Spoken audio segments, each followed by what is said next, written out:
quando eu recebi o convite para fazer parte do Pilhares, eu fiquei muito feliz, porque eu adoro quando alguém chega para mim e diz assim, Cris, eu tenho uma ideia, né? Porque eu já sei que a gente vai focar em alguma coisa, desenvolver um projeto, e isso para mim é muito importante. Que bom, Cristiane. É a parte criativa de todo o nosso projeto. Nosso podcast não existiria sem a sua ajuda, a sua criatividade, a sua colaboração, que é muito importante nesse processo, deixar tudo mais bonito. Inclusive, nossas camisas colorido, né? Colorido. Né? Vocês podem ver, tá tudo bonitinho. A canequinha aqui, ó. Tá tudo, a nossa canequinha que breve a gente vai dar aos nossos telespectadores quando tiver oportunidade, porque vocês merecem, vocês vão nos acompanhar. E a Cristiane era conhecida como Cris, tá? Só para vocês, já é intimidade. Vidal, Cris Vidal, já é intimidade. Assim. Fica à vontade, Cris. E eu, na realidade, sou aquela que sempre fica atrás da câmera. É a primeira vez que eu dou entrevista, né? Mas sempre tem a primeira vez, sempre tem. A gente fica por trás ali, que é a criação do roteiro, direção, tanto o início como o final, que é o pós-direção, né? Fico muito feliz que vocês tenham me convidado. Que bom, Cris. A gente fica também muito obrigado pela parceria. Todo mundo vai ganhar nesse projeto, né? Nosso podcast, nossos ouvintes, e vão conhecer um pouco da história de cada um de vocês, nos episódios específicos, e aí vão compartilhar, vocês vão compartilhar a experiência conosco e com nossos ouvintes. E eu estou muito pilhada em saber, que né? Bom. Porque mais do que a gente divulgar conhecimento, eu sempre estou aqui para aprender. E com professores é espetacular. Muito obrigado. E o nosso próximo convidado, que tem um episódio específico também para conversar conosco, com os nossos ouvintes, é o Diego Pacheco, grande amigo de longa data, é um grande colaborador da educação de várias iniciativas e projetos. Ele vem contar um pouco para a gente como é essa história dele dentro da educação pública, como que surgiu isso, né? Um pouco desse caminho de uma pessoa que vem da comunidade. O Diego é do Corocorô, do Coroado, bastante conhecido aqui na nossa região. E ele vem contar um pouco dessa experiência dele de escola pública. Diego, o que você pretende nos falar no seu episódio específico? Por favor, se apresente. Olá, Márcio, professora, agradeço aí pelo convite, né? Meu nome é Diego Pacheco, sou formado em Geografia pela UFAM, pela Universidade Federal do Amazonas, né? Hoje professor. E a minha experiência, que eu vou contar um pouco aqui, foi do que eu vivenciei através do PIBID, que é o Programa de Iniciação à Docência, fomentado pela CAPES, né? Um programa muito importante para os universitários, porque vai ser aquela primeiro contato que você vai ter com a escola pública, a realidade da escola pública. E esse programa ele nos ajuda não só na nossa formação acadêmica, em qualquer licenciatura que seja, mas também de você desenvolver projetos nas escolas, como eu pude desenvolver projetos na questão do paisagismo da escola, na questão mesmo do meio ambiente. Então, aprendi muito através desse programa do PIBID, né?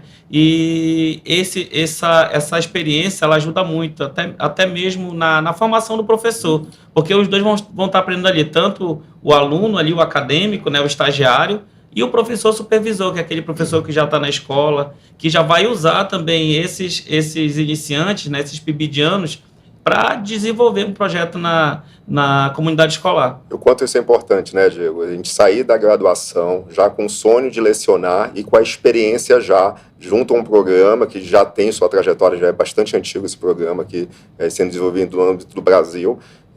E aí trazer essa experiência para dentro da sala de aula, quando você for efetivamente professor concursado, que vai viver dessa experiência e aplicar essa experiência para sempre para os seus alunos, isso é importante ter uma fase preparatória, que é essa parte do estágio. Então isso é bem interessante. Obrigado por nos contar toda essa história aí para nossos ouvintes também. Ainda temos mais, né, Márcio? Ainda temos mais. Tem mais convidados. E nós recebemos agora a Cíntia Neves, professora, assistente social, terapeuta de resultados e que tem procurado fazer um trabalho social na área de educação, não só aqui na capital, como também no interior, ajudando aquelas pessoas que precisam de um apoio, de uma ajuda. E muitas vezes a gente até faz o papel de psicóloga, de fisioterapeuta, de assistente social, e a professora Cíntia, a assistente social Cíntia, vai falar do assunto que ela vai tratar nos próximos programas. Boa tarde, o meu nome é Cíntia Neves, né? Sou assistente social, professora e, como a professora falou, sou terapeuta de resultados. Sim, meu objetivo desse programa é justamente transformar vidas. De que forma a gente pode estar transformando essas vidas? Através da família e dos nossos alunos. Porque a família e os alunos é uma via de uma mão só.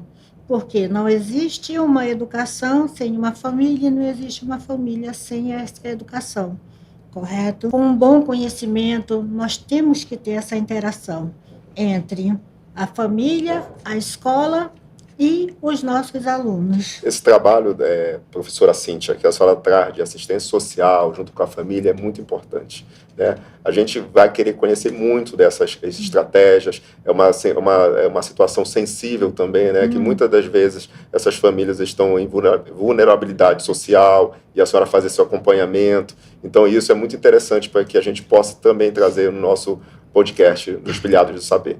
O professor Francisco Costa também já foi secretário de Educação no município de São Sebastião do Otomã. Então, vocês estão vendo que a nossa equipe aqui é uma equipe que não se contenta só de ser aquele professor e dar aula. Ele quer ser muito mais e ele quer ajudar muito mais. Portanto, eu passo a palavra agora para o professor Francisco Costa. Primeiro, quero dizer que é uma grande alegria fazer parte dessa equipe tão intelectualizada, né? É um prazer imenso. E também uma alegria maior ainda estar do lado dessa professora que tem uma história linda na educação. É uma honra para mim estar do seu lado, viu, professora? Professora Terezinha, Para né? nós, né? Para nós mesmos. Então, gente, eu sou o professor Francisco, sou pós-graduado em língua portuguesa e literatura. Nos últimos anos, tenho estudado muito sobre educação e inteligência financeira. Isso me move muito. Já estou também há alguns anos. Mas, na verdade, o que tenho feito assim, mais é investir. Eu sou um pequeno investidor, vamos dizer assim. E tenho uma vontade imensa de contribuir para que os outros também possam fazer isso. Todo mundo merece liberdade. Isso eu acho que é um foco que nós devemos ter, nós seres humanos. Para mim é um foco. E eu tenho, depois que eu descobri isso, eu quero falar para as pessoas. Né? Professor Francisco. Muita experiência, Pois não é. tenho dúvida. Pois é, educação jamais pode estar dissociada da vida, né? Então, entendendo o dinamismo da vida, a gente se move, né, a criar meios para o fazer educativo ser sempre tendo como base a vida. Isso eu acho que falta em nós educadores, grande parte, pensar sobre isso, né?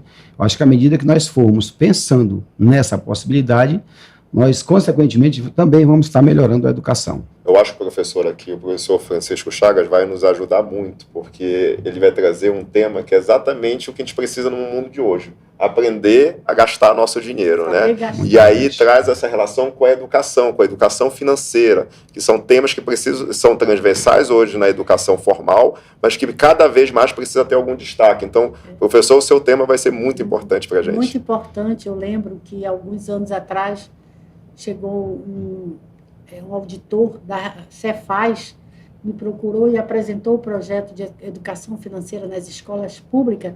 Nós abraçamos e fomos um dos pioneiros no município de Manaus a implantar, juntamente com a Cefaz e alguns profissionais de lá, né, pessoas que já tinham experiência, a educação financeira no município de Manaus. O nosso extremamente importante. Nós sabemos que muitas vezes os jovens não se ligam nessas coisas, mas hoje isso já está muito mais apenas de uma pequena informação, fazendo parte do currículo escolar, que é fundamental. O que o Celso Antônio diz em relação à sala de aula? Deve ser nosso objeto de estudo. Então, quer dizer que nós, professores, devemos estar sempre observando, analisando e estudando para descobrir novos meios e experimentar, fazer novos experimentos, né? Para que assim a gente contribua mais e melhor, né?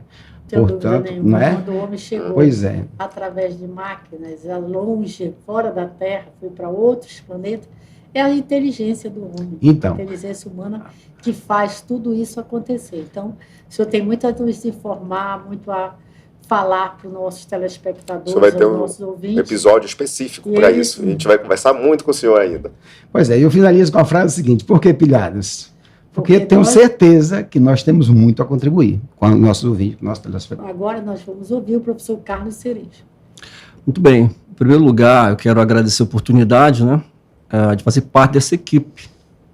Uma equipe realmente altamente preparada na educação, né? Nós conheço cada um integrante e assim posso afirmar com toda certeza. Professora, é um privilégio realmente poder fazer parte, repito, dessa equipe, tendo em vista que, na nossa concepção, a educação é tudo hoje. Sem educação, a gente não consegue ir muito longe. A oportunidade para progredir, evoluir dos nossos jovens, principalmente brasileiros, especificamente aqui no estado do Amazonas, é educação. Então, eu sou o Carlos Cerejo, né? Eu sou graduado em História, também tenho uma graduação em Teologia, e hoje eu também faço um curso, né, de pós-graduação, mestrado em Ciência e Matemática. E toda essa minha trajetória mostra e prova que eu acredito muito na educação. Eu sou apaixonado, junto com os meus colegas, parte da equipe do Pilhares de Saber, pela educação. A gente acredita muito que isso pode realmente mudar a mentalidade, pode transformar a nossa realidade amazônica. Quando nós começamos a falar sobre o Pilhado no Saber, o que foi que te motivou a vir participar do nosso programa? Então, eu falo isso com muita alegria. Quando a gente fala de educação, eu sou apaixonado por tecnologia na educação, tecnologias aplicadas à educação. Por fazer parte também, eu já dei um tempo de aulas no projeto chamado o Centro de Mídia do Estado do Amazonas, e ali a gente teve a oportunidade, o privilégio, queridos, de poder ministrar aulas nos 62 municípios, através da mediação tecnológica, através da televisão, das câmeras, via satélite. É incrível, né? É impressionante, professora, e o potencial que é de transformar essa realidade no Estado, que realmente carece muito dessa democratização da educação. Tem lugares que a gente só pode chegar através da mídia, através da televisão. Nesse processo ajuda, que evolui todo momento. E aí a gente conseguir essa experiência do Centro de Mídias do Amazonas, que é referência nacional, internacional, que no período mais crítico que nós tivemos, que foi a pandemia, conseguiu chegar nas casas dos brasileiros de muitos estados do Brasil. Então é incrível mesmo ter As aulas daqui, né, Marcelino Carlos, foram aproveitadas para outros estados com os nossos colegas professores. Isso, para mim, é um orgulho em falar, reconhecer e saber que lá naquele cantinho da SEDUC nós transmitimos as aulas para todo o Brasil. E não só é uma disciplina português ou matemática. Oportunamente vocês vão saber. São várias disciplinas, são vários assuntos e profissionais que começaram timidamente e hoje tem todo esse reconhecimento. Professora, dizendo uma coisa, professor Márcio, professora Terezinha, quem sabe mais, pilha. Muito bem. Todo mundo está pilhado. Nós acreditamos nisso. Mas, Márcio, como é que está esse nosso finalzinho aí? Professora, esse é o nosso time inicial, né? Grandes colaboradores, com muita experiência, que vai nos trazer muita inovação do seu conhecimento para compartilhar com todos os nossos ouvintes. Dúvida. Então, a gente está muito alegre em fazer esse projeto, em fazer parte, inclusive, desse projeto. Sucesso. A gente quer que tudo aconteça de forma grandioso para que a gente tenha esses resultados esperados junto com nossos colaboradores e os ouvintes. Então, para não esquecer, no próximo programa, nós estaremos aqui com o Wagner, que vai falar sobre boi-bumbá, toda essa história, como foi criado os boi-bumbás, que não é só Parintins, ele começou em vários municípios, inclusive Manaus, e depois se desdobrou ele e o Hugo Palhano, porque ele não apareceu aqui, mas o Igor tem nos ajudado, o Igor Palhano, que muitos de vocês conhecem, tem nos ajudado muito com a sua experiência, com a sua vivência. Nós vamos aqui informar para vocês seguir nossas redes sociais, copie o QR Code que vocês vão conseguir chegar lá, tá? Muito bem. Então, quero chamar a equipe rapidamente aqui. Vamos se juntar aqui, porque nós temos uma mensagem. Fica aí, Carlinhos. Nós temos uma mensagem para vocês. Professora, qual é a mensagem que a senhora quer deixar final para os nossos ouvintes? Bem, gente, com essa equipe incrível, motivados para transmitir bastante conhecimento, eu não poderia deixar de falar. Quem sabe mais? Diga! Tchau, gente. Até a próxima. Tchau, tchau.